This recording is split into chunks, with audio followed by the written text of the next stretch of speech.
Bonjour et bienvenue dans le podcast Humain 360, la seule plateforme d'éducation et de formation continue en santé intégrative. On est également les organisateurs des plus grands événements multidisciplinaires au Canada. Et notre mission est simple, redonner le pouvoir à l'humain sur sa santé. Aujourd'hui, dans le podcast, on reçoit Jean-François Harvey. On est extrêmement chanceux de l'avoir avec nous. Il va également être conférencier lors du prochain congrès de la santé intégrative qui va avoir lieu des 31 janvier 1er février 2025. C'est un kinésiologue, c'est un ostéopathe, c'est un papa, c'est un passionné de la santé, c'est un auteur de 4 livres, dont 3 best-sellers. Donc, je suis vraiment heureux, moi-même, Jacques-Christophe Poirier, kinésiologue, cofondateur de Humain 360, de recevoir aujourd'hui Jean-François pour avoir une super belle discussion avec un homme qui a une passion pour l'humain. Donc, sans plus tarder, je vous laisse à l'écoute. Good! Donc, écoute, Jean-François, encore une fois, merci d'être là. Je suis super heureux, super reconnaissant, en fait, là, de pouvoir te parler aujourd'hui, de connaître tes expertises pour t'avoir, en fait, là, vu passer dans des livres à plusieurs reprises dans ma carrière de clinicien en tant que kinésiologue. Hein, les douleurs, c'est quelque chose qu'on deal avec à tous les jours, parce que les gens ont des douleurs. Puis tu as des beaux livres justement là-dessus, surtout au niveau du dos et compagnie. Fait que ça arrivait souvent que j'avais voyé des clients qui m'arrivaient avec ben là, je me suis fait référer ce livre-là. J'ai comme ben oui, bonne idée. Ouais, On ouais, ouais. on l'a bien. Ben, moi, c'est des livres que, en tant que kinésiologue, des bons outils aussi à utiliser. Donc, merci d'être là, Jean-François. Ben, merci à toi de l'invitation. Donc, on va apprendre un petit peu, comme j'ai dit, tu es kinésiologue, tu es aussi ostéopathe. En ce moment, tu enseignes en ostéopathie aussi?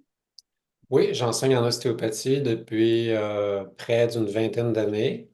OK. Et puis, disons que je travaille à peu près 3 jours et demi par semaine en ostéo. Le restant du temps, ben, tout dépendant, des fois, je traite moins en ostéo qu'en les périodes où j'enseigne plus. Et puis, j'enseigne pas juste en ostéopathie, j'enseigne aussi pas mal de formations continues pour les kinésiologues, les entraîneurs, les physiothérapeutes, les podiatres, tout ça. Et puis, je me garde du temps aussi pour mes autres projets. Là, et c'est sûr qu'il y a des périodes où là, j'écris des livres, des trucs de même. Donc, je trouve ça bien comme ça. Puis comment, fait que, c'est bon, j'aime ça, un enseignant, mais un côté entrepreneur, hein, de créer des formations pour les professionnels. Puis, t'es papa aussi à travers de ça? Oui, je suis papa d'une fille qui vient tout juste d'avoir 7 ans. Alors, Ah! On est dans la même vibe, on est dans oui, la oui, même oui, c'est vibe. ça, hein. Oui, 7 ans. Oui, c'est la rentrée scolaire qui s'en vient, là. On est en plein dedans, plein dedans. Exactement. On prépare sa fête justement pour demain. Puis là, je suis en train justement de regarder pour les Ah! jeux comment, tu sais, pas toujours faire les mêmes choses, là, mais tu sais, comment amener un petit truc moteur, mais pas juste ça. Puis ouais, ah oui, on est là-dedans. Donc ça, c'est sûr que c'est super intéressant de pouvoir accompagner des enfants dans leur développement. Puis le dernier livre, Faut que ça bouge, que j'ai coécrit avec Pierre Ouais. Lavoie, ben là, c'était vraiment plus un livre justement de faut que les jeunes bougent. Sur la crise de l'inactivité physique, il faut en parler, il faut amener des solutions. Ouais, Et on absolument. se rend compte, ben, on pourrait en parler peut-être plus en détail, mais de façon plus approfondie, mais à quel point les jeunes actuellement, leur développement est vraiment fortement entravé, là. Leur développement physique et mental et leur Ouais. condition physique et mentale est vraiment affectée. Donc, c'est sûr que Ça ça va vient tout, me chercher. ça va tout ensemble, hein? C'est ça qui est un petit peu les deux Ouais, vont ensemble. Tu sais, quand le développement moteur n'est pas là, ben c'est l'esprit, le cerveau et le corps ne font qu'un, hein? Fait que l'un affecte ouais, l'autre dans les deux sens. Puis ouais. comment, toi, ton rôle en tant que papa qui justement que les connaissances au niveau du développement, tu as écrit un livre en plus là-dessus. euh, Comment tu essaies d'être un exemple? Est-ce que tu dis des choses à ta fille? Comment toi, tu essaies de passer le message finalement à tes enfants, puis toi, pas seulement à ta fille, mais à l'environnement aussi? Comment toi, tu vois ce Ouais. rôle-là? Ben, c'est sûr que oui, il y a un côté modèle, il y a un côté transmission de connaissances, il y a un côté accompagnateur, guide. Puis, je trouve ça super intéressant de pouvoir appliquer ça, de ne pas être juste dans la théorie. Puis, par exemple, il y a un chapitre dans Faut que ça bouge qui est sur la littératie physique, qui est un terme qui n'était pas très connu il n'y a pas si longtemps. Puis, d'écrire ce chapitre-là, ça m'a pas mal challengé par rapport à ma fille, parce que ma fille, au niveau moteur, c'est pas sa force, là, vraiment pas. OK?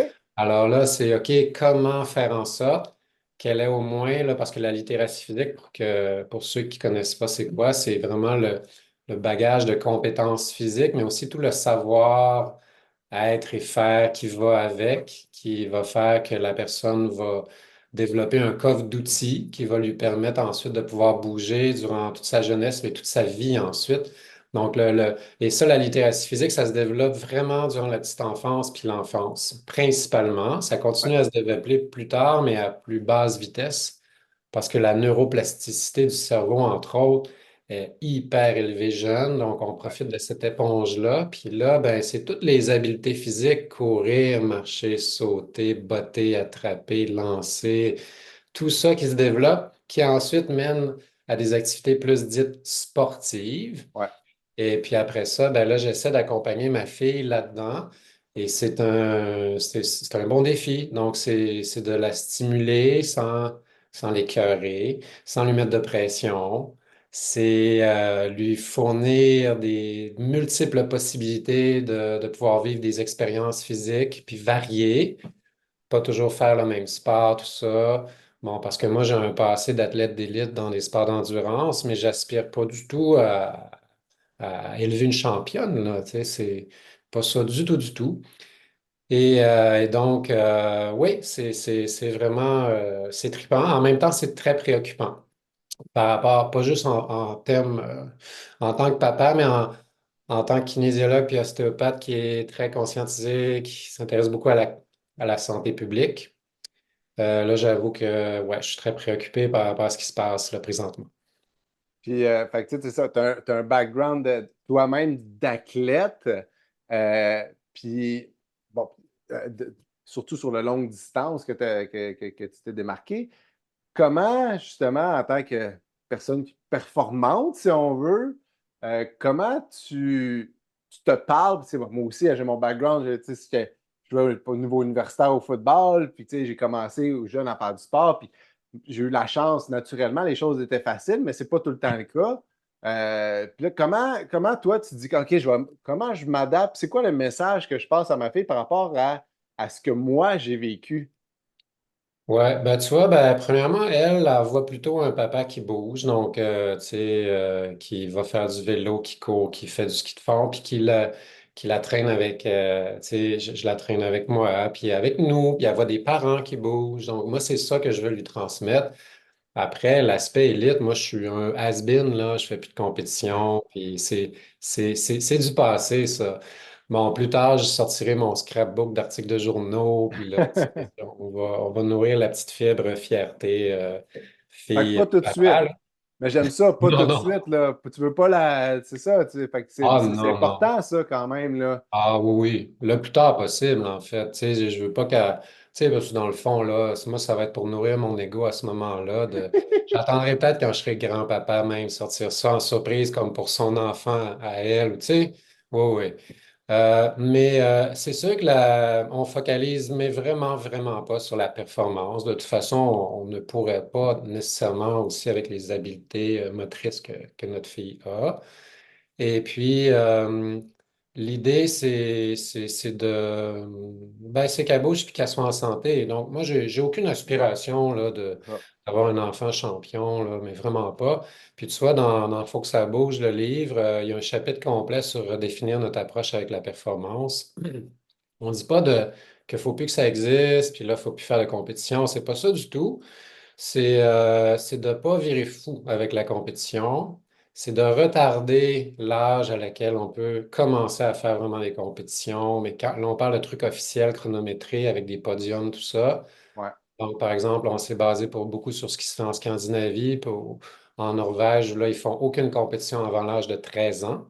ouais, Et pourtant, ils ont des résultats incroyables, les Norvégiens, surtout pour les sports d'hiver, ouais. pour un petit pays comme ça. Et puis aussi de pas, c'est sûr, spécialiser dans un sport là, tout jeune, comme ça se fait encore beaucoup trop. Alors, moi, Ouais, c'est sûr qu'on ira pas là-dedans. Donc, puis aussi, c'est vraiment de redéfinir la définition de ce qu'on a besoin, c'est ce qu'un enfant a besoin, c'est de bouger un minimum de temps. Il y a des enfants qui sont un peu plus artistes, un peu plus intello, tout ça, mais tous les enfants ont besoin de bouger au moins une heure par jour. Tu sais, c'est des besoins juste vitaux, là. C'est même pas pour performer. C'est le minimum même.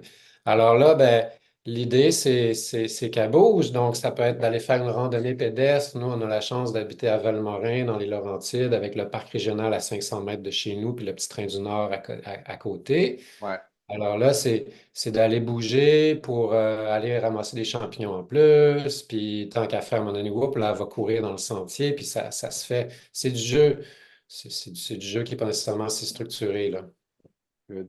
Écoute, j'ai goût à poser une question parce que moi, c'est une situation que je vis là. Évidemment, ben, moi aussi, mes garçons, c'est chaque saison, c'est un sport différent. Fait que, tu sais, c'est un minimum de 3 sports. Ça, c'est des sports encadrés, mais au travers de ça, il y en a plein, tu sais, qui ne sont pas encadrés, là. Parfait. Aujourd'hui, on va se lancer à la balle, on va jouer au tennis, on va aussi, hein, toutes les habiletés. J'ai la chance d'être sur le bord de l'eau, fait que là, j'essaie de les développer à faire du ski nautique aussi. La glisse, ils en font l'hiver. J'aimais beaucoup, Pierre Lavoie disait, il dit, tu sais, les habiletés sont de bouger sur terre, hein, d'être capable de bouger sur terre, de sauter, de se déplacer, de glisser l'hiver. Hein. Ici, on a Ouais, la beauté de l'hiver, des trucs aériens, que ce soit l'escalade ou juste tu sais, de se laisser pendre, les fameuses monkey bars dans les ouais, parcs. Euh, ouais, Fait que, tu sais, différents aspects qu'il y a au Québec et évidemment ce qui est dans l'eau. On est au ouais, Québec, il y a de l'eau partout. Fait que c'est des, ouais, des habiletés qu'on veut aller chercher très jeunes, comme ça, ben, on est plus à l'aise. Puis on s'enlève un paquet de barrières finalement à créer du mouvement dans notre environnement. ouais. Ben oui, l'idée, c'est de pouvoir développer un coffre d'outils dans différents éléments. Puis, donc, tu en as parlé, là. Donc, c'est vraiment sur la terre, dans l'eau, sur la neige, tous les sports de glisse, glace aussi. Ouais. Puis, dans les airs aussi. Souvent, dans les airs, c'est un peu moins développé, là, ça dépend. Mais le problème, c'est par exemple, si un jeune joue, disons, au soccer, puis là, ben, il joue au soccer tout l'été, l'automne, commence au printemps, puis l'hiver, ben, en plus, il se fait convaincre que là, il est vraiment bon, donc il devrait jouer l'hiver. Et là, il passe toutes ces heures de mouvement à jouer au Euh, soccer à l'intérieur l'hiver. Et puis, on a rencontré des adultes qui ont fait beaucoup, beaucoup de sports. Ben, en fait, c'est pas des sports d'hiver, mais par exemple, tous les sports intérieurs, badminton, ouais. volleyball, tout ça.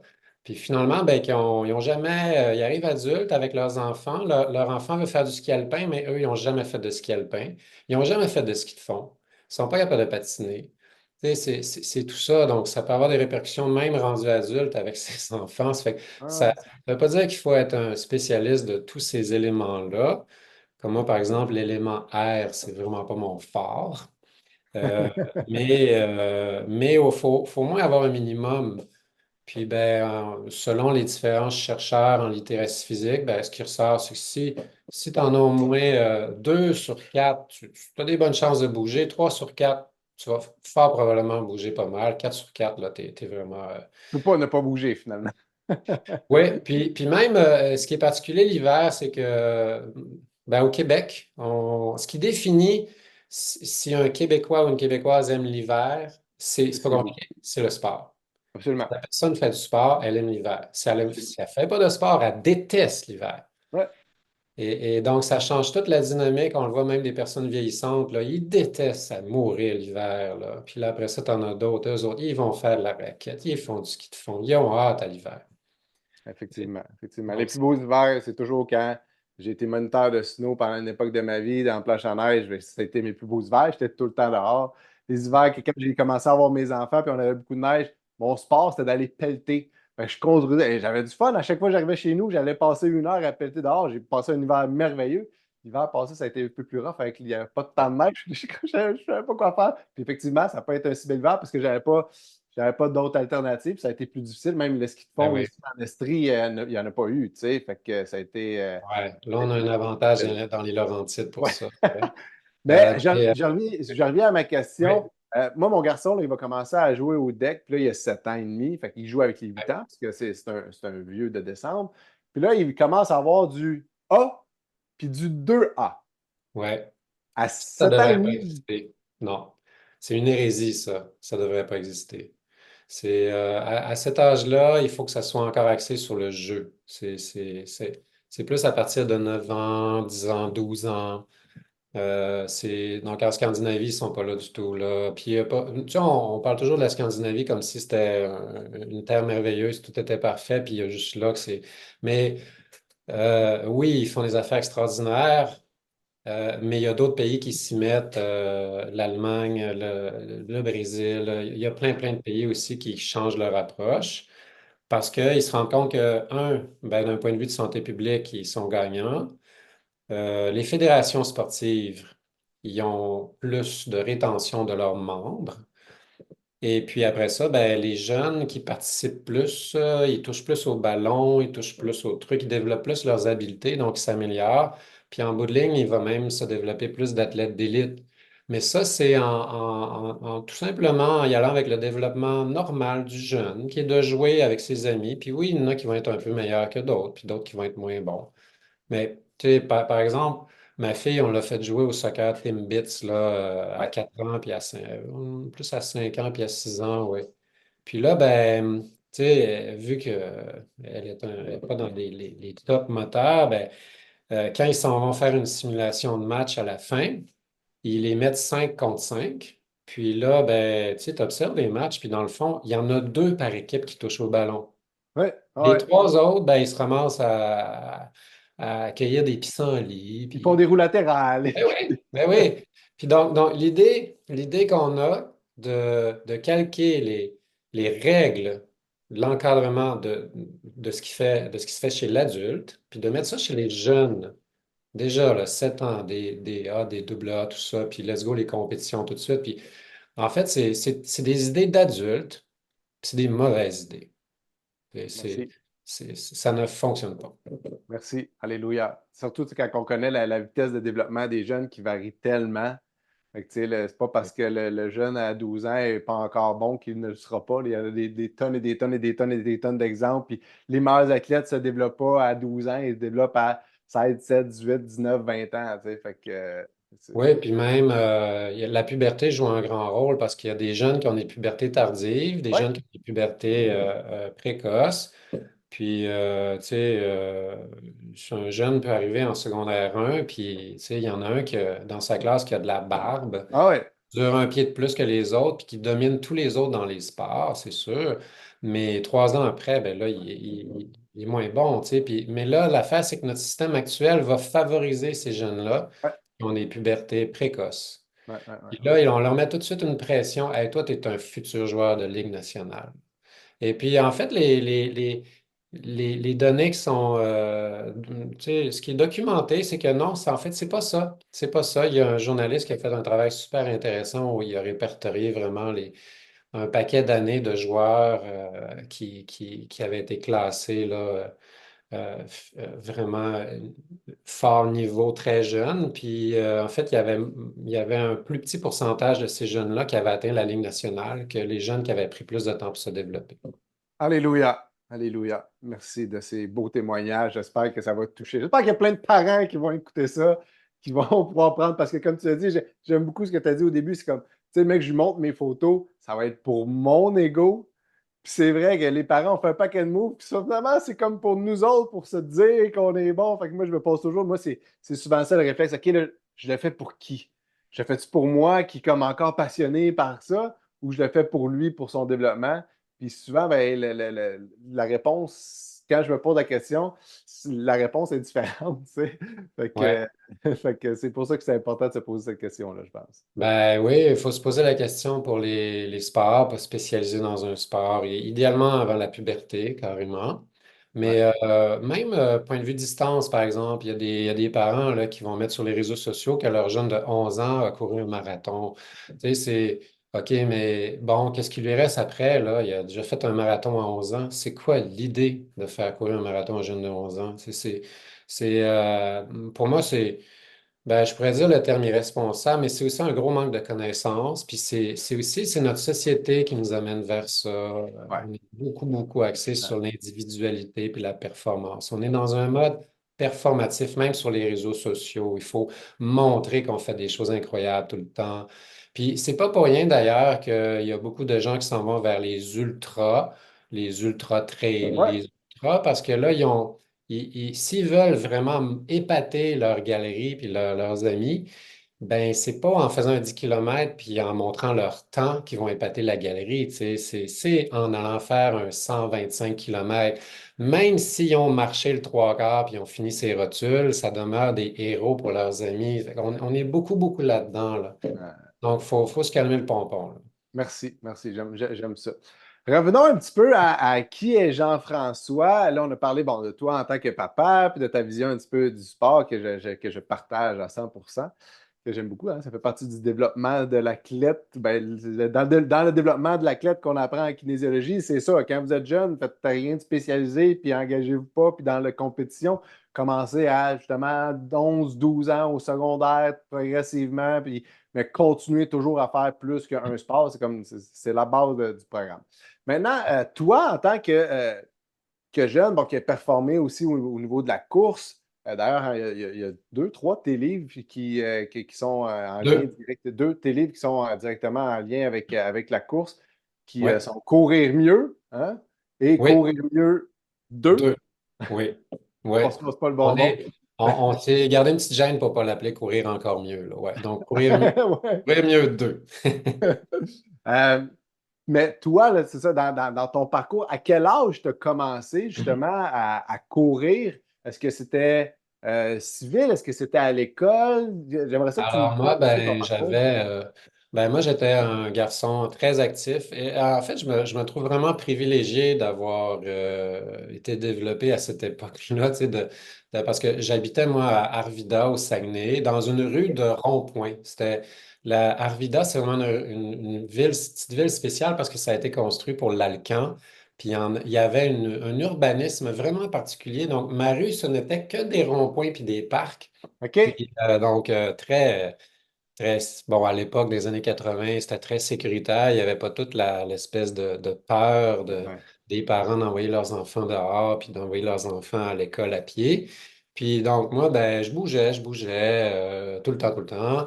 Puis, ben, mon père, lui, il était bibliothécaire au Cégep de Chicoutimi, puis il OK? entraînait l'équipe de cross-country. OK? Alors là, il m'a fait venir pour le fun, là, comme ça, un cross-country en troisième année du primaire. Puis là, j'ai pogné la piqûre parce que j'ai fini troisième, mais tu sais, on était genre 11. Et après ça, quand j'ai fait le cross-country en cinquième année du primaire, le cross-country régional, ben là, j'ai gagné. Alors là, imagine, tu sais, là, j'étais le champion régional.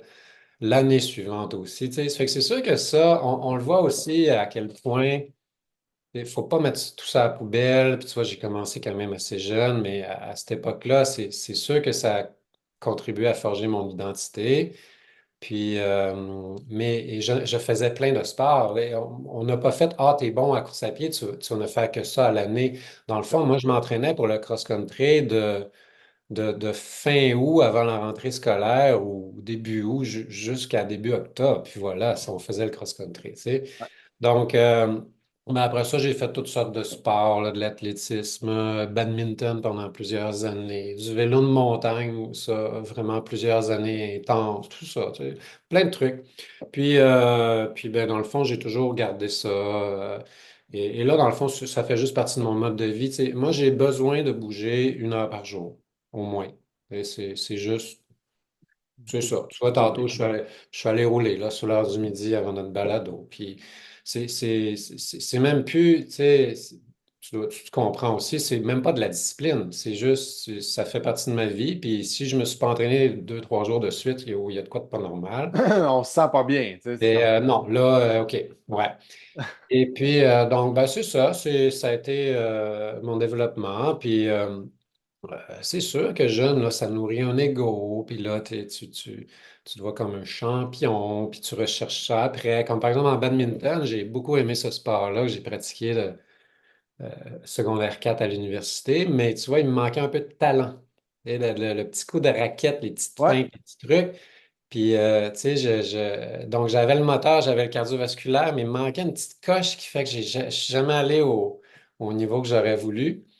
Puis on dirait que je recherchais toujours ça. Mais tu sais, c'est quand on étudie la psychologie sportive, on se rend compte que quand les jeunes deviennent champions dans quelque chose à un très jeune âge, et ça forge beaucoup leur identité, leur mentalité. Ils parlent même de mentalité fixe, où là, le jeune est tellement habitué d'être champion, il est tellement célébré par sa famille que là, à partir du moment où là, il ne gagne plus, là, il y a un clash. C'est Écoute, pas tu évident. apportes un super bon point parce qu'effectivement, c'est une réalité. On ne peut pas empêcher nos jeunes, quand ils sont bons, on ne peut pas les empêcher d'être les meilleurs. Mais comment, par contre, on peut les encadrer? C'est quoi les bonnes pratiques, si on veut, en termes de récompense, comment on peut justement aider le jeune qui est talentueux naturellement, puis tant mieux, à l'accompagner? Est-ce que ça reste sain et ça ne devienne pas justement malsain, puis après ça, ben lui, c'est comme tu l'as dit, ça devient son identité. Puis si je suis pas le meilleur, ben à la limite, il le fera pas. Tu sais, parce que la vie n'est pas comme Ouais. ça, là. Fait que c'est quoi les bonnes façons de faire à Ben ce ça, tu niveau-là? vois, pour le livre, on a parlé à plusieurs experts, chercheurs, intervenants dans le milieu, parce que là, on ratissait quand même large, hein. Donc, je me considérais pas un spécialiste de tous ces sujets-là.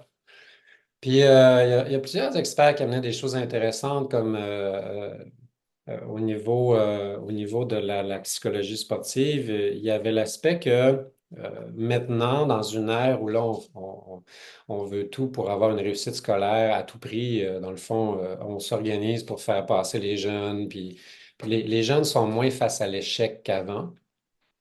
Et dans leur développement, ils apprennent moins à gérer des échecs, des conflits, donc c'est ça, Que ça. j'appelle le syndrome de la médaille. Oui, oui, oui. Puis même, si tu regardes juste puis on pourra en parler de façon plus approfondie si tu veux, mais tout le développement avec les écrans, où là, le jeune, au lieu de faire comme il a toujours fait, là, de demander un certain effort puis un certain temps pour aller chercher sa dose de dopamine, puis d'aller activer la boucle récompense, Ouais. plaisir et motivation, qui lui donne la drive ensuite de refaire quelque chose là, de cet effort-là, ce temps-là, ça prend une certaine patience, tout ça. Ben là, maintenant, on va chercher notre dopamine très facilement. Donc, toute la journée, des petits pics de dopamine sans arrêt, sans arrêt, sans arrêt, sans arrêt. Les chercheurs en neurosciences ont très bien compris ça, hein, puis ils ont bien fait leur job là, à bourrer les plateformes de tous ces systèmes de récompense-là faciles. Puis là, en fait, ce qui commence à ressortir dans les recherches, c'est que là, les jeunes, on est en train de changer le système de boucle récompense. Puis là, ben, le jeune, là, il est démotivé parce que son niveau de dopamine de base, il a diminué. Parce qu'à force d'avoir toujours, toujours, toujours de la dopamine, le taux basal de dopamine, il diminue. Alors là, les jeunes ont besoin, ils recherchent leur fixe facilement. Et là, ça veut dire que là, on parle de toute la notion d'effort, mais on parle aussi de toute la notion d'échec. Parce que là, c'est des réussites faciles, faciles, faciles. Donc, le jeune, qui doit fournir un effort pour atteindre des résultats dans un sport, puis qui normalement fait face à des échecs, ben là, les jeunes ont beaucoup de difficultés avec ça. Alors là, une des choses, par exemple, qui est suggérée, c'est carrément, il y a des psychologues qui disent, là, l'objectif, cette session-ci, là, pour toute l'équipe de ski alpin, là, c'est il faut qu'ils soient face à l'échec. Il faut qu'ils vivent l'échec. Puis il faut que Wow. ça soit, tu sais, alors c'est particulier, particulier. C'est l'échec, hein, puis écoute, je sais pas comment il y a comment d'adages dans ce monde qui le disent. Moi, j'aime beaucoup celui de Batman, c'est pourquoi vous tombez pour te relever plus fort, Bruce. Ouais. Ah oui. Mais c'est, tu sais, on apprend par l'échec, on n'apprend pas par les réussites. Les réussites, nous, à la limite, vont nous motiver. Puis oui, on peut faire des apprentissages, mais c'est dans les échecs qu'on apprend. En fait, pour moi, l'échec, c'est pas un échec, tu sais maintenant quoi ne pas faire. C'est un Ben oui. apprentissage, tu sais. Ben oui, puis quand on joue, tu veux juste le jeu libre, naturel, de se promener dans le cours, puis de sauter sur un truc en équilibre, puis à un moment donné, on l'a. Puis ben, il y a une certaine prise de risque aussi qui vient avec l'échec, qui va amener ça. Mais là, on le sait, les jeunes maintenant sont moins amenés à prendre des risques, ils ont un environnement de surprotection avec des parents hélicoptères, puis là, OK, il faut faire attention. Ils sont beaucoup moins souvent dehors, puis là, leur cerveau, dans une énorme période de neuroplasticité éponge, va se développer sur ce mode-là. Alors, non, c'est pas évident. Puis là, ben, pour revenir à ta question par rapport aux athlètes de nos jours, ben, je pense qu'il y a ce côté-là. Ça, c'est un des côtés. L'autre côté, c'est de ne pas leur mettre trop de pression, justement. S'ils sont bons dans un sport, tant mieux. Mais c'est quand même de leur montrer à quel point il faut qu'ils se développent un coffre à outils assez garni pour justement, dans le but de réussir dans ce sport-là, s'ils veulent vraiment pousser plus un peu plus tard. Puis, ben, dans le fond, c'est correct qu'il y ait une passion parce que des jeunes sont complètement passionnés de foot. Puis là, ils ont Lionel Messi, c'est leur idole. Puis, ils mangent foot, ils respirent foot, ils dorment foot. Mais il faut quand même au moins leur donner la possibilité d'explorer d'autres choses que ça. Faut que les jeunes continuent à vraiment le vouloir. Tu sais, quand ils le font tout le temps, maintenant, c'est comme, tu sais, là, je passe encore, je compare des faits vécus. Ah, ben là, tu peux commencer à faire un soir, mais là, c'est 3 soirs semaine. Là, t'es comme, hey, les nerfs, là, t'as 7 ans, 3 soirs semaine. No way, tu sais. Puis qu'est-ce qui Ouais, arrive? Ben, c'est que là, il va s'écœurer aussi. Parce que, et, tu sais, exact. ça l'empêche aussi de voir ses amis, de faire ci, de faire ça. Fait que finalement, il Ouais. finit la saison, puis il n'a plus le goût d'aller dans la séance. Alors, comme, hey, j'ai vraiment le goût, j'aimerais vraiment ça. Puis finalement, on l'inscrit une fois par semaine. Puis on y va une autre fois pour le fun avec des amis. Ben, il finit la saison, puis il a vraiment le goût de recommencer l'année d'après, tu sais. Ben oui, certain.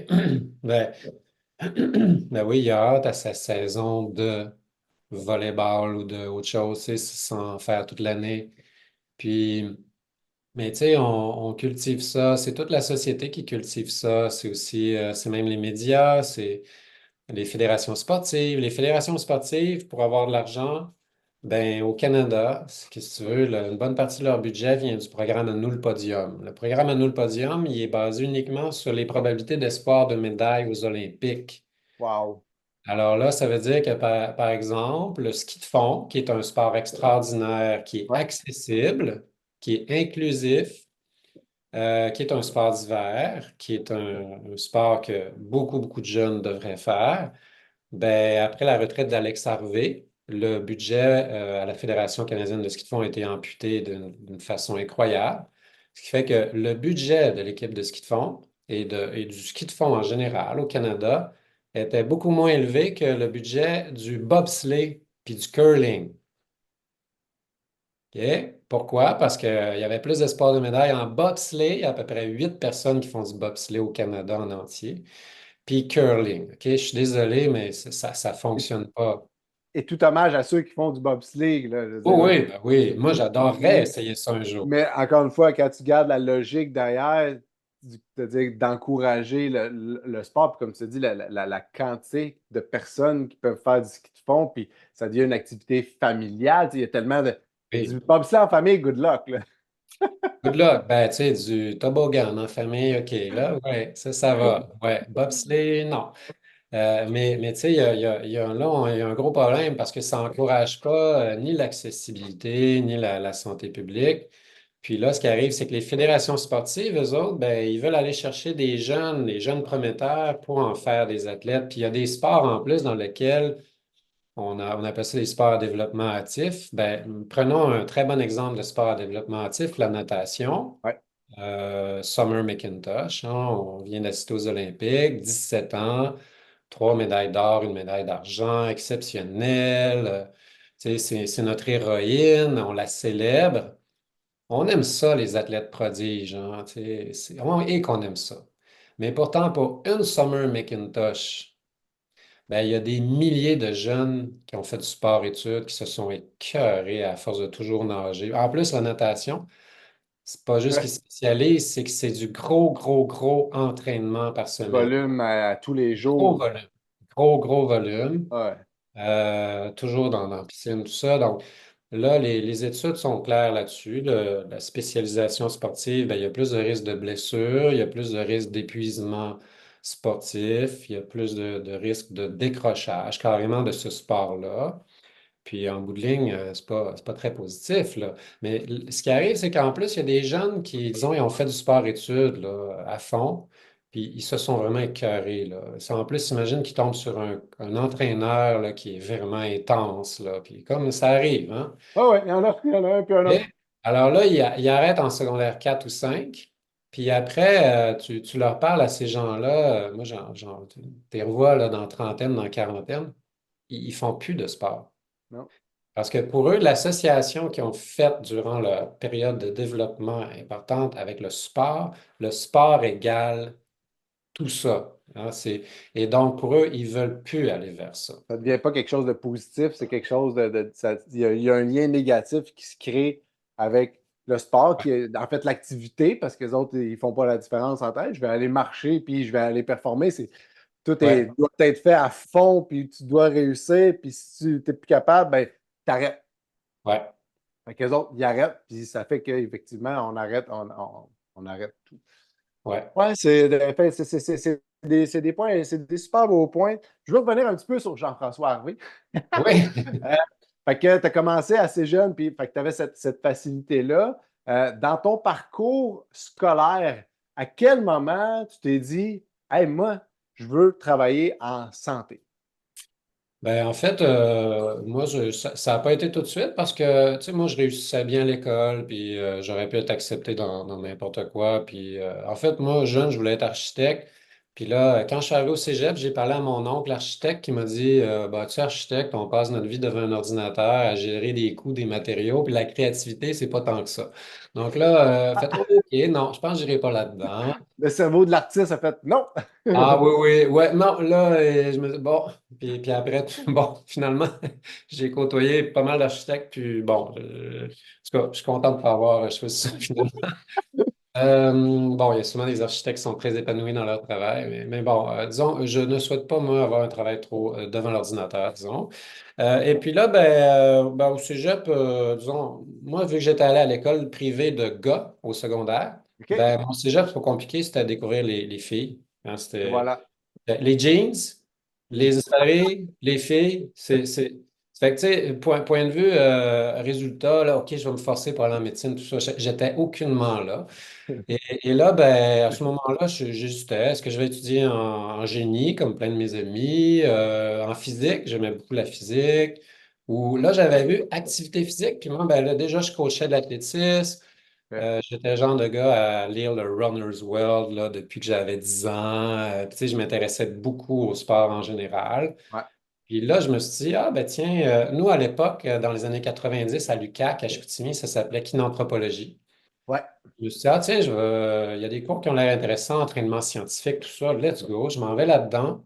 Mais c'est sûr que j'allais là-dedans dans le but de continuer après les études. Donc, j'ai fait mon bac en kin.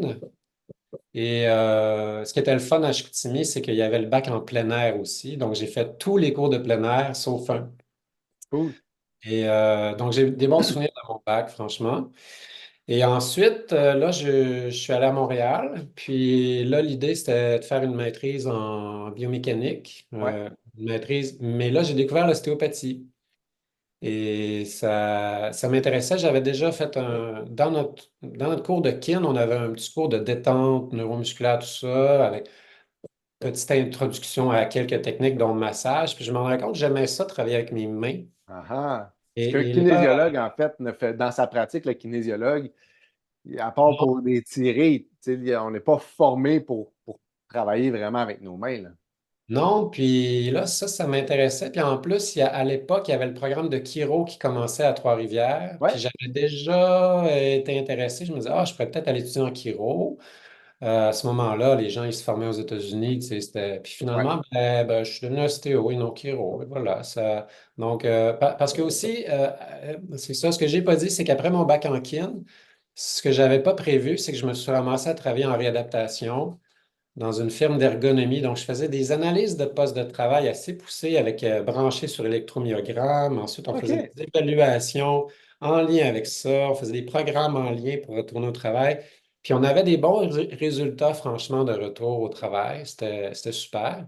Donc, j'ai appris beaucoup, beaucoup avec ça sur le tas Sur le parce que tas, ben oui. j'étais aucunement formé à savoir quoi faire, par exemple, pour quelqu'un qui a des problèmes de dos.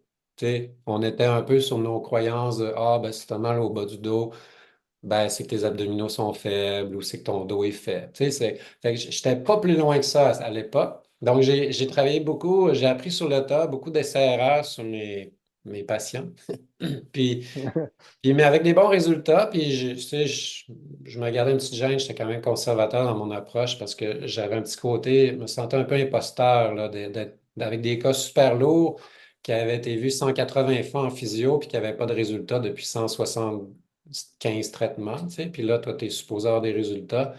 Mais ça marchait bien, mais je me rendais compte qu'il me manquait quelque chose pour avoir plus de résultats. Puis l'ostéopathie est venue combler ça. Donc là, tu vois, j'ai toujours gardé mon côté de mon cerveau kinésiologue. Donc, quand je vois des patients, c'est sûr qu'ils sortent avec des exercices. Ouais. C'est Et, ça. ouais, c'est sûr, c'est sûr. Et ben, j'enseigne des formations là-dessus, justement. Puis le premier livre que j'ai écrit, c'était là-dessus, les exercices pour les problèmes de dos. Parce que, tu sais, là, ça a évolué quand même dans les dernières années, mais à l'époque, tu sais, pour le dos, c'était pas, ça allait pas loin, là. C'était, Bouge pas. ben oui, ouais, puis là, c'est ça. Après ça, on s'est rendu compte que non, il fallait bouger, mais là, je voyais plein de gens qui faisaient des crunchs, des abdos, ils s'empiraient plus que d'autres Ouais, choses.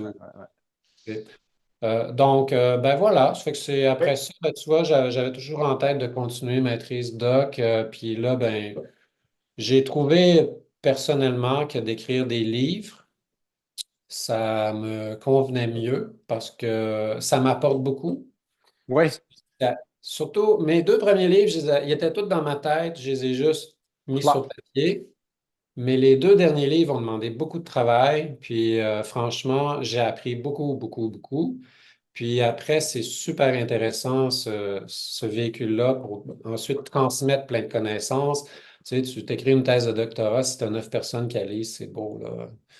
Tu sais, Ouais, c'est ça, la transmission d'informations. Puis c'est comme, tu sais, quand je suis certain aussi, tu sais, quand tu fais des conférences, ben, tu vas rechercher plus profondément. Finalement, tu veux livrer quelque chose. Fait que pour le livrer, ben, tu vas chercher plus de connaissances, finalement, que d'enseigner un livre qui existe déjà, qui est le même depuis on ne ouais, sait pas combien de temps. Fait que, OK, cool. ouais, ouais, Puis, écoute, ostéopathie, pour plusieurs, écoute, là, en ce moment, là, on est au mois d'août 2024. Il est en train de se passer quelque chose avec l'ostéopathie au Québec qui va devenir une formation universitaire, alléluia, reconnue au Québec. Partout dans le monde, il y a plein d'endroits où ça l'est. Au Québec, ça ne l'est ouais, pas. ouais, Peux-tu nous expliquer un petit peu, exemple, entre le kinésiologue, l'ostéopathe, le chiro, où se ouais, situe l'ostéopathe, puis c'est pourquoi on devrait aller le consulter l'ostéopathe? Parce que pour plusieurs personnes, puis c'est une des missions justement de Humain 360, c'est de simplifier ça, puis de rassembler les gens pour avoir le plus d'informations pertinentes possible. Donc, peux-tu ouais. nous spécifier un petit peu, nous expliquer ça? Alors, ben oui, certainement. Ben, premièrement, ce qu'on n'est pas, on n'est pas des homéopathes, c'est pas des granules, tout ça. Hein, on n'est pas des psychopathes non plus, c'est pas ça. Ostéopathe, ostéon, ça vient du grec structure, donc c'est pas juste l'os.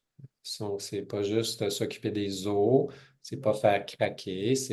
Donc, c'est une thérapie manuelle. L'ostéopathie, ça a débuté en 1874 aux États-Unis. Un médecin américain qui a commencé à appliquer ces principes-là de manipulation pour favoriser en quelque sorte les mécanismes qu'on a d'autorégulation. Hein. Tu sais, le, le corps, hein, on pense beaucoup qu'il tend vers la maladie, mais il tend vraiment naturellement vers la santé. Hein, on le voit. Puis quand on bouge, on a des bonnes habitudes de vie, tout ça. Ben, c'est incroyable là, les mécanismes qu'on a. Donc, dans le fond, nous, l'idée, c'est de regarder la posture du patient, de voir la mobilité des différentes articulations, les tensions musculaires, et puis après ça, ben, c'est de dégager tout ça pour trouver un équilibre là-dedans où tout bouge bien, tout fonctionne bien. Puis on sait que la mobilité, les tensions peuvent jouer sur la fonction. Tu sais, moi, par exemple, j'enseigne la biomécanique. Ça, c'est les principes de mécanique, de physique newtonienne appliqués au corps humain. Puis j'enseigne le matin. L'après-midi, les étudiants ils ont un cours de physiologie. Là, c'est les différents mécanismes physiologiques du corps.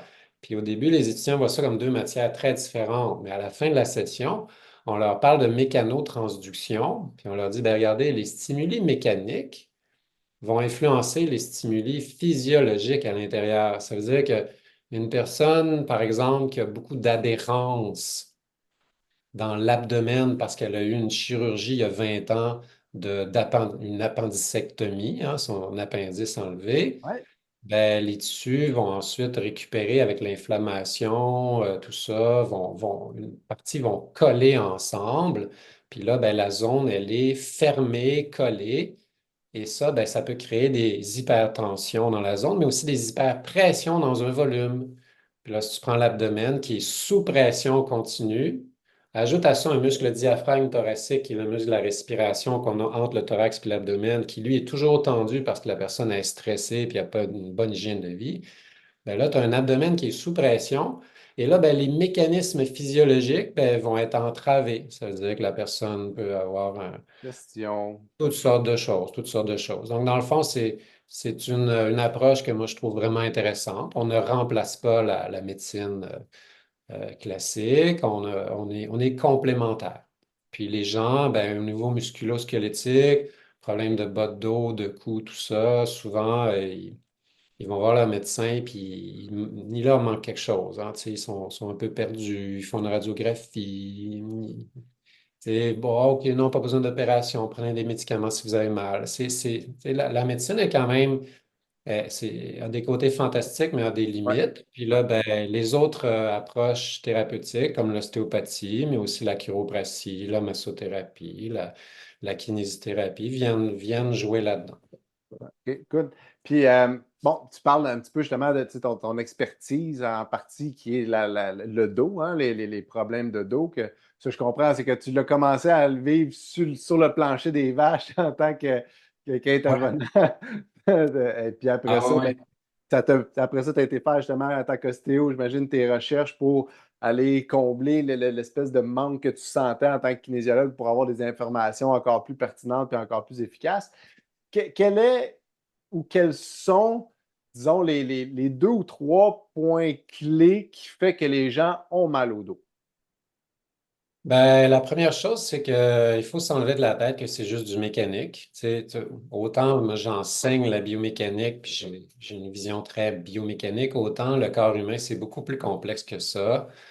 Alors, surtout dans les douleurs chroniques. Mhm. Donc, les douleurs chroniques là, de plus que 3 mois, 6 mois, un an et quelques années. Donc, plus la douleur est là depuis longtemps, moins c'est mécanique, plus c'est relié au système nerveux, puis plus c'est relié au système nerveux central.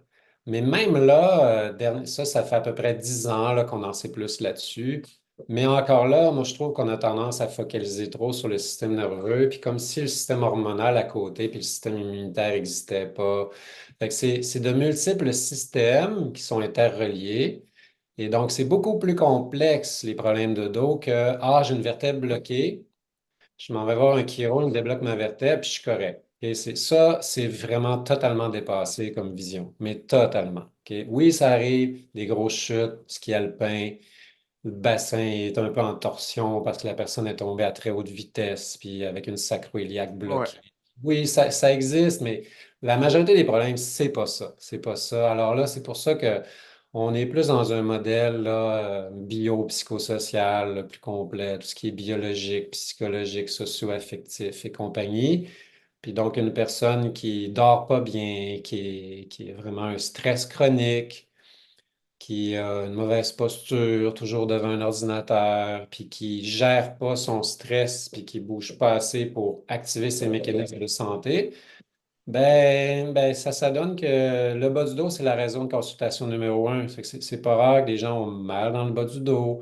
Puis là, après ça, quand on s'en va évaluer la zone, ben oui, il y a une composante mécanique aussi. Ça fait que la plupart du temps, on va voir un manque de mobilité de la colonne vertébrale associé avec trop de tension myofaciale. Ça va ensemble, dans le fond. Hein. Tu sais, dans le fond, si on pouvait résumer ça, c'est tout pogné en pain. Là. Tu sais, il y en a, c'est pogné en pain sans gluten, tu sais, que tu sors au congélo, là. Tu essaies d'enlever une tranche précoupée, là, puis hein, c'est vraiment pogné en pain. Ben, je t'ai mentionné myofascia. Peux-tu expliquer c'est quoi? Parce que pour plusieurs, il y a plusieurs personnes qui n'ont aucune Oui, idée c'est quoi les oui, ben, fascias. Myo, c'est muscle. Ouais, Les fascias ou les fascias, dans le fond, ça, c'est tous les systèmes de tissus dans le corps qui vont envelopper les muscles, mais aussi relier les muscles aux différents organes, aux tissus autour. Dans le fond, on pourrait comparer ça à des saran wrap là, qui sont tout enveloppés à plein de niveaux de profondeur. Puis toutes ces saran wrap-là, finalement, sont tous reliés ensemble, de la tête aux pieds. Ce qui fait que si la personne a mal à la course à pied, à la bandelette iliotibiale qui est sur le bord latéral de la cuisse, la plupart du temps, là, ça, c'est une des blessures les plus fréquentes. ouais. Puis là, souvent près du genou. Puis la personne, là, elle se roule, là, mais vraiment 10 minutes par jour sur un rouleau mousse, elle se roule la bandelette, la bandelette, la bandelette, parce que quelqu'un lui a dit qu'il fallait faire ça. Ben, tu es en train de rouler juste une petite partie là, des fascias, des saran wrap, tout relié. Elle aurait bien plus de résultats si elle dégageait tout en 3D, toute la cuisse autour, mollet en bas, fessier, tout ça. Donc, c'est ça, c'est une des choses, moi, que je trouve intéressante dans l'ostéopathie. Puis, c'est pas spécifique à l'ostéopathie. Il y a d'autres approches qui ont des visions assez globales. Mais l'ostéopathie, ça se démarque pas mal quand même là-dessus. C'est que justement, on considère le corps dans sa globalité. Ouais. Puis moi, j'aime beaucoup ça. Puis quand on approche trop le corps de façon focalisée, t'as mal au genou, tu t'occupes juste du genou. Ah, tiens, on va mettre une petite orthèse pour le genou, on va te mettre un taping sur le genou. Ça peut aider, mais ça a des résultats très limités. Ouais, c'est ça. Le local n'est pas. Il doit être pris en compte, mais c'est que si tu ne prends pas l'ensemble de l'œuvre, l'ensemble de l'humain, il y a tellement de facteurs. Moi, c'est ce qui m'a apporté justement à créer Humain 360. C'était comme ça un peu, moi, en tant que kinésiologue, là, je suis tout petit dans dans mes connaissances de l'ensemble de cette machine humaine-là. Puis comment, Ouais. justement, en sachant, comme tu l'as dit, tu sais, comme une douleur à l'épaule, OK, ben parfait, moi, en tant que kinésiologue, je veux remobiliser ton épaule. Mais si je ne prends pas en compte ton sommeil, comment tu dors, puis hey, pourquoi tu t'es fait mal? C'était-tu dans un moment de stress vraiment intense que tu étais avec quelqu'un qui t'a tiré? Fait qu'il y a tout un aspect psychologique lié à ça. Puis fait que, tu sais, il y a Ouais. tellement de choses qui rentrent en compte qui influencent. Tu sais, on a, c'est ça, c'est dans ta tête. Mais oui, mais si c'est dans ta tête, ça veut dire que ça parle à ton système nerveux, fait que ça l'influence ton corps, tu sais. Fait que Exact. Faut faire une distinction entre la tête et l'imagination. Moi, je vois plusieurs patients qui viennent découragés qui sont allés voir un spécialiste, un physiatre ou un neurologue, ou leur médecin de famille tout simplement. Puis là, leur médecin leur dit, ben écoutez, on a fait une IRM, puis on voit rien de spécial, puis sous-entendu, ben c'est dans votre tête. Tu sais, et puis là, les patients sont découragés. Tu sais, ouais. leur médecin vient de dire qu'il n'a rien vu de spécial. Ils devraient être encouragés, plutôt dire hey, ouf, j'ai rien de grave. Tu sais, mais ils sont complètement désespérés parce qu'ils cherchent la cause de leur problème. Puis là, leur médecin vient de leur dire qu'ils s'imaginent qu'ils ont un problème. Puis non, en fait, c'est très bien étudié. Il y a des changements neurologiques dans le cerveau, dans la zone qui s'occupe de l'interprétation des douleurs, dans la moelle épinière même, il y a des changements de signal reliés à la zone qui est douloureuse, dans le nerf lui-même qui est affecté depuis longtemps. C'est pas de l'imagination, ça. Non, non. Mais c'est vrai que parce que le stress joue un rôle d'amplificateur de tout ça. Puis c'est vrai que quelqu'un, là, on le voit à chaque année, puis des gens qui reviennent de vacances. Puis moi, j'ai des patients que j'ai pu voir peu de temps avant qu'ils partent en vacances, puis peu de temps après. Ça, c'est toujours intéressant. Parce que là, ben, il y avait beaucoup moins mal en vacances, tu sais. La plupart, pas Ah ouais, tous. ah Puis là, ouais. après ça, ils reviennent, puis ils recommencent à avoir mal, tu sais. Puis là, c'est comme, ben là, tu sais, ben oui, on le sait que le stress, ben, ça joue un rôle quand même fort. Mais c'est juste c'est un modulateur, c'est un amplificateur. C'est pas nécessairement la cause du problème. Mais voilà, c'est toujours multifactoriel. Hein. Tu sais, souvent, on essaie de dire, hey, voici la chose, le pourquoi. Fait que si c'est pas ça, ben c'est rien, puis on ne sait plus. Puis tu sais, quand on comprend, puis on admet que hey, c'est multifactoriel, voici sur quoi moi je peux agir. Puis là, on vient de redonner le pouvoir puis espoir aussi à ces personnes-là, contrairement à comme c'est pas ça, Ouais, arrange-toi, ouais. je peux pas Mais t'aider, tu sais. Mais tu sais, on l'a vu pendant la pandémie, tu sais, quand il y avait des articles qui étaient écrits sur les complotistes, puis tout ça, à quel point notre cerveau d'humain aime quand même les réponses simples et va se satisfaire de ça, hein. Donc, c'est pas toujours évident Hmm. d'aller dans des systèmes plus complexes, de OK. transmettre ces connaissances-là aux patients. Des fois, il faut y aller Intéressant. par petites doses aussi, là. Si on leur garoche tout d'un coup, là, ouf! Et je peux très bien comprendre qu'une personne qui va voir un thérapeute puis qui se fait dire, ben regarde, c'est parce que tu as, ces trois vertèbres-là bloquées, puis viens me voir deux fois par semaine pendant un mois, puis après ça une fois par semaine, puis voilà, ton problème est réglé. Ça satisfait le cerveau humain. Tu sais, Ouais, ouais, en plus, effectivement. ajoute à ça la confiance du professionnel de la santé, puis que, ben regarde, donc tout l'effet placebo aussi qui va avec ça. Ouais. Hmm. Good. Écoute, j'ai le goût d'aller euh, justement un petit peu plus dans ton expertise de conseiller, en fait, là, d'expert clinicien, euh, pour que les gens soient en santé, en termes d'activité physique. Qu'est-ce qui est le mieux? La fréquence d'activité physique ou la longueur des périodes d'activité physique? Ouais, la fréquence. Ouais, la Oh, fréquence en termes de nombre de fois par semaine, là, habituellement, on va dire ça. Donc, hein, c'est comme kinésiologue, hein, on connaît toutes les recommandations selon l'OMS de 5 fois 30 minutes par semaine d'activité physique modérée à soutenue, plus puis là, il y a des entraînements de renforcement qui ont été ajoutés il y a quelques années, là. En plus, ça, c'est bien qu'il ait ajouté ça. ouais, Mais dans le fond, ça ne veut pas dire nécessairement qu'on a besoin de s'entraîner à tous les jours. Puis on vit tous des semaines où là, on a juste le temps de s'entraîner deux fois dans une semaine. Puis c'est correct, il ne faut pas non plus tomber dans la culpabilisation, mais les études montrent que c'est mieux quand même d'avoir une fréquence vraiment assez élevée, quitte à ce que ça ne soit pas nécessairement si long ni intense. Il y a un bémol à ça, par contre, c'est que si on s'entraîne toujours notre 5 fois 30 minutes par semaine de marche rapide, ben, à un moment donné, il y a un principe où là, il faut sortir le corps de sa zone de confort pour avoir des résultats, pour que le corps s'adapte.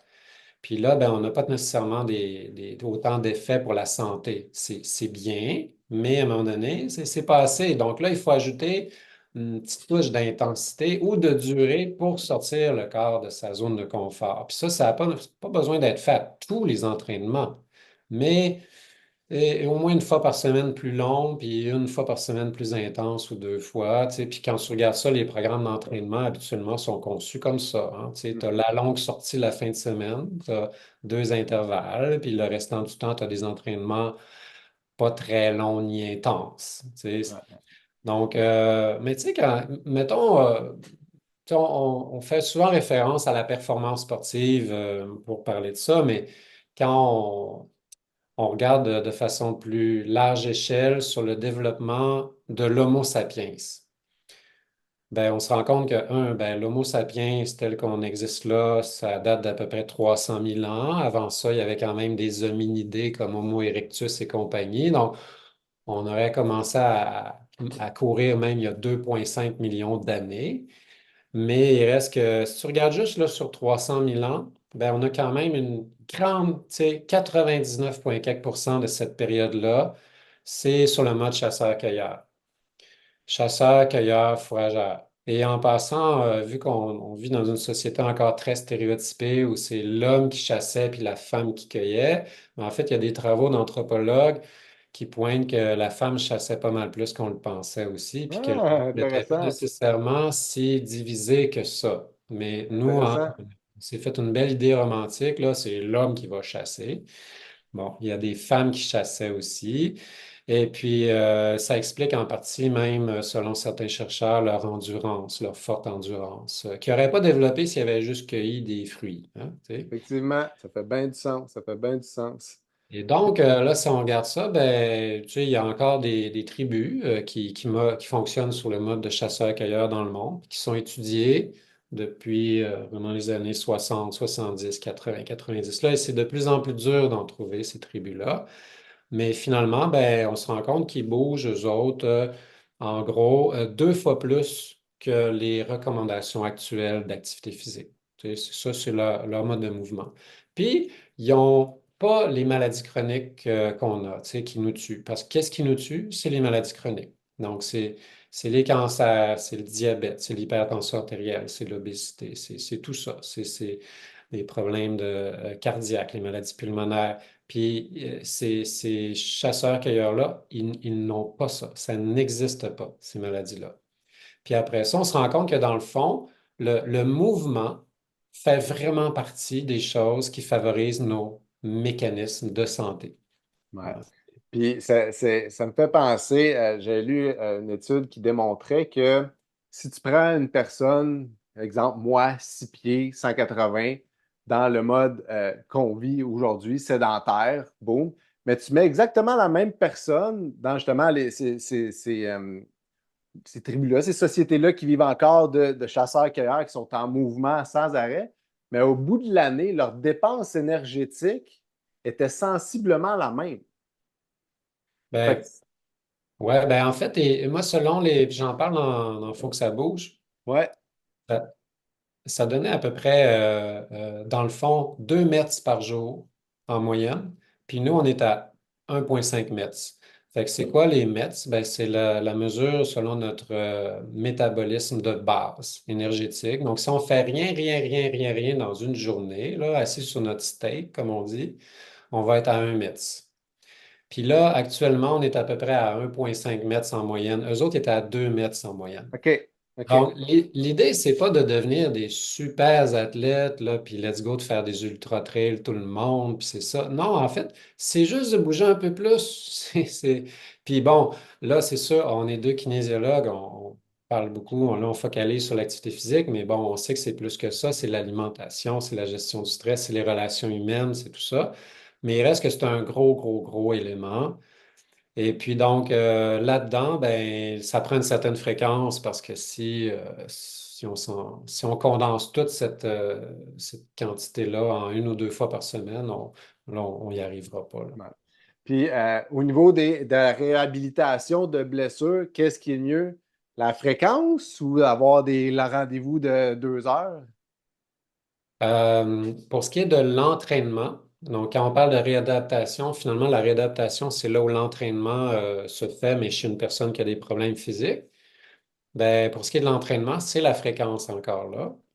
Il y a des études ils parlaient d'au moins 4 fois par semaine d'exercice pour les problèmes de dos, tout ça. Mais pour ce qui est des traitements, ça c'est autre chose, puis c'est pas clair. Tu sais, OK. parce que là, on peut passer d'un chiro, d'un physio qui pourrait voir son patient 3 fois dans la même semaine. Après ça, tu as des ostéos qui disent: Ah non, moi je te vois dans 2 semaines. Puis qui a raison là-dedans? OK, nous, on prend plus de temps pour traiter, on prend 1 heure. Il y a des chirurgs qui prennent 5 minutes. Et c'est mieux de traiter moins longtemps, plus fréquemment. Il manque d'études là-dessus. OK. OK.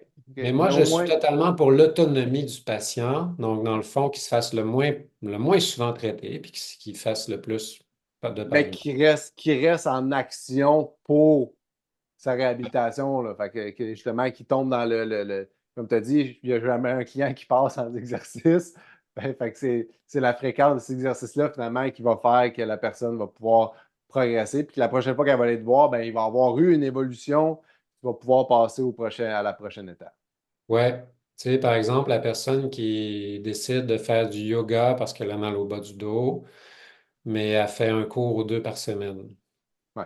Et Non, je suis désolé. C'est mieux des routines plus courtes, mais plus fréquentes. Puis encore là, le yoga, ben, je ne veux pas me faire d'ennemis, là, mais tu sais, encore là, on peut se questionner sur le yoga et les problèmes de dos. La Tu sais, façon, moi, je dirais la façon dont le yoga est fait, en fait. oui, ben oui.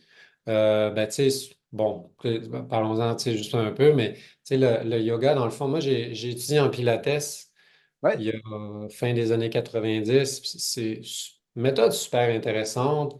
Yoga, j'ai fait plusieurs différents cours, mais je ne me suis pas formé là-dedans. Mais tu sais, quand j'ai fait partie d'un groupe de 4 personnes où on analysait chacune des postures, puis on cherchait on voulait donner une formation à des profs de yoga pour voir comment adapter ça selon les différents problèmes, finalement, qui n'a Ouais. jamais vu le jour. Mais il reste qu'en bout de ligne, dans ces méthodes-là, tu sais, je dirais, là, pour simplifier ça, ça revient à peu près à un exercice sur 3 qui a bien de l'allure tel quel.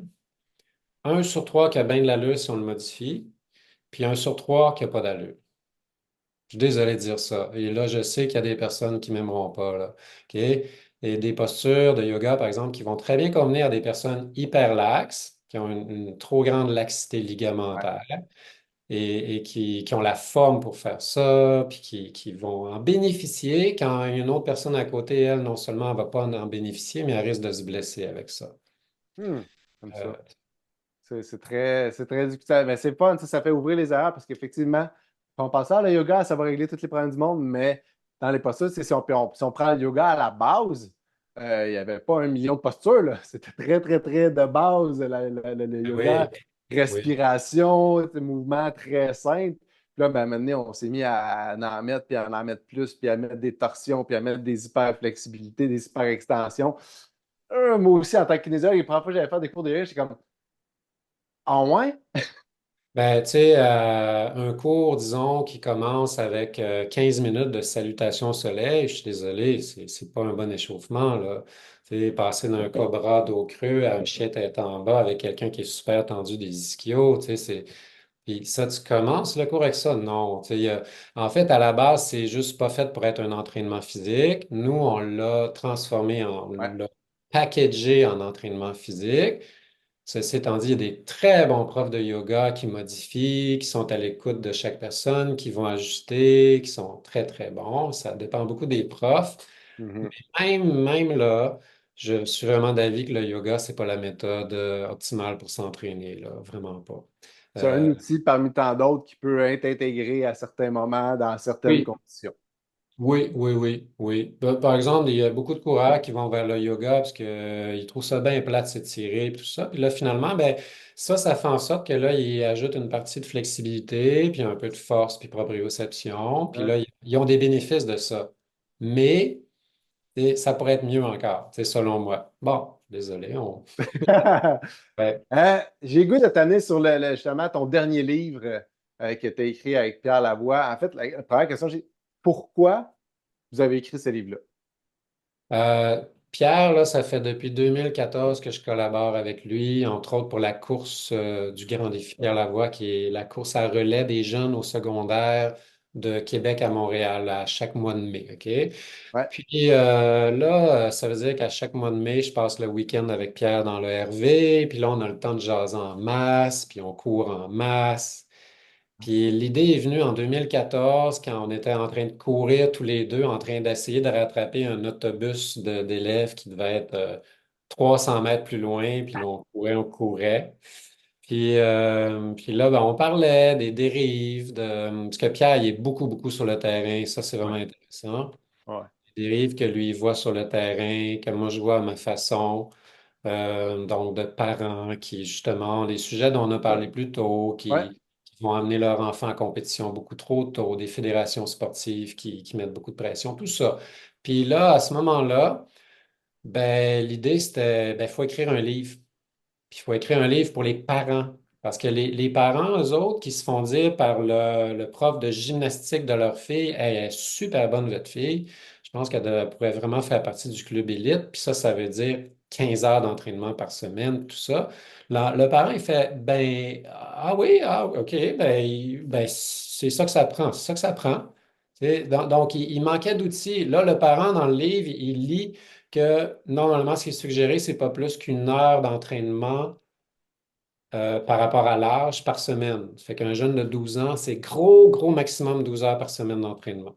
Tu sais, c'est par exemple. Donc là, le parent, il est outillé, il peut venir voir l'entraîneur et dire, ben, regarde, ton truc de 18 heures par semaine, désolé, mais puis moi, ma fille, elle ne fera pas juste de la gymnastique, elle va faire d'autres choses en plus. Fait que c'était ça le but d'écrire ce livre-là. Alors là, 2014, c'est ça. On avait présenté le projet aux éditions de l'Homme, ma maison d'édition. Ouais. Mais après ça, moi, j'ai eu ma fille en 2017. Et là, le projet, ben là, il est tombé un peu sur la glace. Ensuite, j'avais Courir mieux 2 aussi, que je voulais clore le chapitre course, parce que j'avais beaucoup, beaucoup de questions. Puis je voulais, il y avait comme un autre livre à écrire, là. Ça fait que dans le Ouais. fond, mes deux livres, c'est 300 pages, quelque. Ça fait que ça fait une brique de 600 pages. Là, je voulais clore ce chapitre-là avant de passer à autre chose. Ce qui fait que là est arrivée la pandémie. Donc, on a réactivé ce projet-là en 2021-22. Et là, à ce moment-là, ce qui avait changé, puis qui n'était pas là en 2014, c'était les écrans.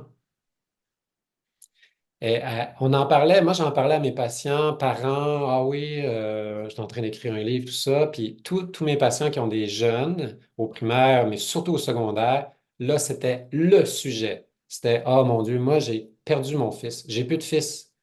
J'ai plus de fils. Il est toujours, toujours, toujours, toujours devant ses écrans. C'était le sujet et de loin qui revenait, la préoccupation. Alors là, j'ai dit à Pierre, oh, OK, ouais, et ça va nous prendre un chapitre sur les écrans. On n'avait pas prévu ça, mais oui. Puis il a fallu parler à différents experts, chercheurs, puis se rendre compte que c'est rendu un sérieux problème, on le sait. Mais là, donc, il y a un urgent besoin de faire quelque chose. Puis donc, de transmettre des connaissances aussi. Fait que j'aime que ça, dans le fond, vous allez vous adresser aux parents. Ben oui, dans le fond, les parents, mais c'est aussi les entraîneurs, c'est aussi les professeurs, comme par exemple vendredi, ouais, c'est ça. Vendredi dernier, je suis allé donner une conférence, ben c'est le fun, à l'école de ma fille, imagine. Tu sais. Tous les profs, à l'école Cool. de ma fille sur vraiment les effets des écrans, puis sur des pistes de solutions. Alors, j'ai terminé en leur disant, si jamais vous avez une fille qui s'appelle le nom de ma fille, ben, hein, vous savez, pas d'écran. Hein, j'étais bien placé, mais c'est que ça, il faut aller voir, il faut parler aux profs, il faut parler aux entraîneurs, il faut parler à tout l'entourage, tout, tout. Puis, ce que j'avais pas prévu, c'est que moi, quand j'écris un livre, souvent, j'ai le lecteur en tête. Là, j'avais un lecteur adulte, justement. Puis là, tout à coup, parce que là, il est sorti le 20 septembre de l'an 2023. 2023. Là, tout à coup, j'avais des commentaires de lecteurs disant mon ado de 15 ans, il s'est enfermé dans la chambre, mais d'habitude, c'est pour être devant ses écrans, mais là, il a lu toute la première partie du livre. La première partie du livre, c'est l'état de la situation. Puis Un c'est coup pas de poing joyeux. d'en face. C'est un Oui, gros coup de poing d'en face, c'est là. un gros coup de poing d'en face. Puis là, il dit il est sorti de sa chambre, il a mis ses oreilles, puis il est parti courir. Puis il m'a dit moi, je ne veux pas faire partie de ces statistiques-là. Wow. Alors, ça, j'avais pas prévu ça. Puis j'entends de plus en plus des parents qui subtilement laissent le livre sur la table de salon. Puis là, tout à coup, le jeune, il tombe là-dessus. Puis je crois que ça a potentiellement plus d'impact pour un jeune de lire un livre comme ça que si on l'avait écrit directement pour le jeune. Parce que si on écrit directement pour le jeune, on a l'air moralisateur, puis Ouais, hey, je ouais, vais dire ouais, quoi ouais. faire le jeune. Tandis que là, c'est oh, OK, non, non, ça va pas bien, là. Il est en train de me dire que ma génération à moi, on est la première qui va vivre moins vieux que celle de nos parents. Puis si ça continue comme ça, puis qu'on va avoir des maladies chroniques plus longtemps si ça continue comme ça. Pas le fun, ça fait dire ça, là. Et, Non, et là, non. je suis conscient qu'ils en ont beaucoup sur les épaules avec les changements climatiques et tout ça. Mais voilà. Ouais. Ah, j'aime pas, mais tu sais, ça fait penser à quelqu'un qui me disait, tu sais, JC, quand la récupération a commencé, là, on ne l'a pas dit aux parents qu'il fallait récupérer. On l'a intégré dans les écoles, puis les enfants ont dit à leurs parents, hey, voyons, il faut récupérer, tu sais. Fait que Ouais, mais j'aime que de l'aspect, hey, de la façon dont le message est passé. Puis encore une fois, c'est pas de dire aux jeunes, hey, c'est un problème, puis ci, puis ça. Non, c'est voici la situation. Maintenant, tu veux-tu te retrouver dedans? Oui, non. Tu sais, ouais, sans mode culpabilisation, mais juste d'être informé. Puis, écoute, ça m'apporte. C'est quoi ta vision? C'est comme, bon, là, tu es rentré, puis tu es allé faire une conférence à l'école de ta fille, ce qui est très, très cool. Euh, Quelle est ta vision de dire, hey, moi, là, dans les écoles primaires, voici ce que j'aimerais que ma fille, moi, mon garçon, euh, ait comme message en termes et ouais, comme outil en termes de bien-être. ouais. Ben, je te dirais que la vision que j'ai là a évolué déjà depuis un an. Puis ça évolue aussi parce que les données scientifiques ont évolué. Puis ce qui arrive, c'est que les écrans, il y a beaucoup d'études de type observationnel où c'est plus des liens de corrélation. Ouais. Par exemple, il y a une explosion de problèmes de santé mentale chez les jeunes dans plusieurs pays occidentalisés. Puis cette explosion-là s'est faite en 2010 puis 2015. Puis il n'y a pas d'autre chose qui peut expliquer ça que les écrans, puis les réseaux sociaux, puis tout ça. Mais ça se fait pas, tu sais, tu prends pas un groupe de jeunes, tu dis, moi, je vais vous mettre 7 heures par jour devant des écrans, puis vous zéro, puis on va vous comparer au bout de 3 mois. Ça passerait pas aucun C'est comité ça. éthique. Ouais, Tu ouais, sais? ouais, ouais. Alors là, mais il reste que depuis un an, parce que là, je suis retourné depuis la fin de l'écriture de livre, justement pour la préparation de cette conférence-là que j'aimerais bien donner dans d'autres écoles aussi. Je trouve ça super important. Ben, il y Appel à a- tous, hein, ah ouais, non, Jean-François, mais let's go. jean-françoisharvey.com et il attend votre appel. Ah non, mais sans blague, non, mais c'est super important. Puis je me rends compte qu'il y en a des chercheurs, on a parlé à des chercheurs, oui, mais ils- ils présentent les résultats de leurs travaux dans des congrès à d'autres chercheurs. Puis il n'y a pas beaucoup de chercheurs dans ce domaine-là qui parlent vraiment au large public. Une fois de temps en temps, ils sont interviewés pour un article dans un journal, puis voilà, c'est tout. Mais non, non, il faut aller dans les écoles. Ouais. Il y a une prof qui est venue me voir vendredi, elle m'a dit là, il faut que faut que ailles donner ça aux jeunes au secondaire, tu sais, Ah ouais. aux jeunes même. Ah ouais. C'est- Puis bon, donc pour revenir à ta question, qu'est-ce que moi je prône? Ben, premièrement, l'école, ben, c'est un milieu d'éducation. Et là, de mettre toute la responsabilité sur les parents, comme François Legault, par exemple, fait. Il dit, c'est aux parents à éduquer leurs enfants puis à contrôler les écrans. Moi, je suis pas d'accord. C'est les écoles. C'est un lieu où on peut aussi éduquer les enfants là-dessus. Alors, on peut les éduquer dans différents cours en leur donnant certaines notions, mais dans certaines écoles, maintenant, il y a des cours de littératie numérique et dans différents pays, un cours là-dessus. Nous autres, on n'avait pas ça dans le temps, mais là, tu sais, économie familiale dans le temps, là, comment Oui, coudre, puis tout ça. Là, c'est bien plus important de contrôler les écrans que d'apprendre à coudre. ben oui, ben oui. C'est de OK? l'évidence même, hein? Donc là, de parler des effets sur le cerveau, des effets sur la santé mentale, tout ça, faut que les jeunes soient au courant. La première chose, c'est d'éduquer. La deuxième chose, c'est pas de téléphone dans les classes, ça c'est sûr. Là, le Québec, ça s'en va vers ça. Dans plein de pays, c'est déjà régulé, mais idéalement, même pas de téléphone dans l'école. Puis là, il y a différentes façons. Il y en a qui mettent leur téléphone dans des pochettes. Il y a des, tu sais. Puis là, la raison, c'est encore notre ère de surprotection et tout ça, et de faux mots Mais et tout ça. je ne saurais pas mon enfant, il est où? Oui, c'est ça. Faut que je sois capable de rejoindre mon enfant. Ben, tu sais, on le faisait avant. T'appelles la secrétaire de l'école, puis voilà. Tu sais, donc, parce que l'affaire, c'est que le jeune, même s'il n'a pas le téléphone dans la classe, ben, qu'est-ce qu'il va faire en sortant de sa classe? Il va se pitcher sur son téléphone. On sait qu'une pause faite devant un téléphone, Internet, à faire du défilement, du dumb scrolling qu'on appelle, le jeune arrive plus fatigué mentalement qu'avant sa pause. Puis là, il est supposé gober de la matière comme ça. Le midi, pas une bonne idée non plus. On veut que les jeunes, ils socialisent. On veut que les jeunes, ils aillent jouer Bouge. dehors. On veut qu'ils bougent. On Prennent veut. le temps de manger. Ouais. Donc là, oui, ben oui, prennent le temps de manger. Donc, pas de téléphone intelligent à l'école, quitte à avoir des téléphones stupides. Ouais, Hein, tu sais, des flip-flaps, les vieux téléphones qu'on ouais, avait, absolument. juste au cas où là, il y a un appel, mais au moins, il n'y a pas Internet devant lui. Il y a des jeunes qui regardent la pornographie pendant les cours, tu sais, puis qui se montrent ça, hein, tu sais, les gars. Ça fait que donc ça, c'est une autre solution. Une autre solution, faut que les parents absolument jouent leur rôle de modèle parce que si l'enfant voit ses parents constamment devant des écrans, comment le parent, après, peut prétendre avoir une certaine autorité là-dessus ou jouer le rôle d'un bon conseiller sans nécessairement être autoritaire pour que le jeune il développe une bonne relation avec ça puis une bonne autonomie? Tu sais, si l'enfant il est avec ses parents qui regardent leur tablette le matin, même s'il fait juste lire la presse sur tablette, mais l'enfant, pour lui, surtout s'il est jeune, tout ce qu'il voit, c'est son parent qui trouve la tablette plus intelligente que son enfant lui-même. Hein, il y a un nouveau terme pour ça, le phobing, là, le phone snobbing. Tu snobs. Hein, tu sais. Juste le fait d'avoir son écran, la personne, déjà, ça vient changer Ouais, l'attention, la relation humaine. ouais.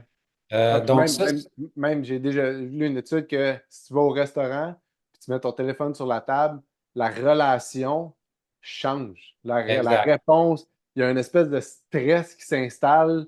C'est comme s'il y avait une autre personne, mais qui peut être n'importe qui, inexistant. Fait que la relation n'est pas aussi profonde. Il y a un stress qui s'installe juste à ce que le téléphone soit là. Fait qu'imagine, le fait de l'avoir, la relation est Ouais. complètement Il y a changée. des neuroscientifiques qui font des travaux super intéressants là-dessus. Ouais, c'est ça. C'est t'envoies le signal que ben s'il y a de quoi là, c'est sûr, c'est ça qui est priorisé et non toi, là, tu sais.